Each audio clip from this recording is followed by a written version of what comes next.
আজ আমি শেয়ার করব আপনাদের সাথে আমার সুন্দর একটা দিনের অভিজ্ঞতা।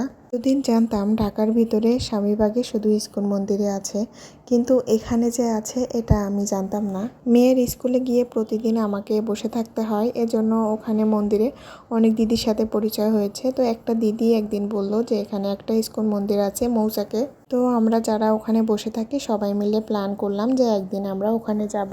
ভগবান না চাইলে তো আসলে সম্ভব না, ভগবান চেয়েছে, এজন্য এত সুন্দর দৃশ্য আমরা দেখতে পেয়েছি। অবশ্য মেয়ের স্কুলে যেয়ে প্রায় সময় মন্দিরেই বসে থাকি। আমার সব সময় মনে হয় যে মন্দির একটি শান্তির জায়গা, আর দিনের এতটা সময় একটা মন্দিরে থাকতে পারাটা কিন্তু ভাগ্যের ব্যাপার। আমরা তো মন্দিরে গেলামই, তার সাথে আমরা প্রসাদও নিলাম। ঠাকুরের প্রসাদ মানে আমার একটা আবেগ, এটা আমার পরিবারের সবাই জানে মোটামুটি। কিছুক্ষণ আমরা এখানে ছিলাম, কীর্তন শুনলাম। কীর্তনের মধুর সুর আমার মনকে খুবই শান্ত করে আর অনন্য আধ্যাত্মিক অনুভূতি সৃষ্টি করে। এটা মনে হয় সবার ক্ষেত্রেই হয়। আর প্রসাদের কথা কি বলবো, এটা তো অমৃত। যারা ঢাকার মধ্যে থাকেন তারা ইচ্ছা করলে এখানে যেতে পারেন, ফরচুন মার্কেটের অপোজিটে।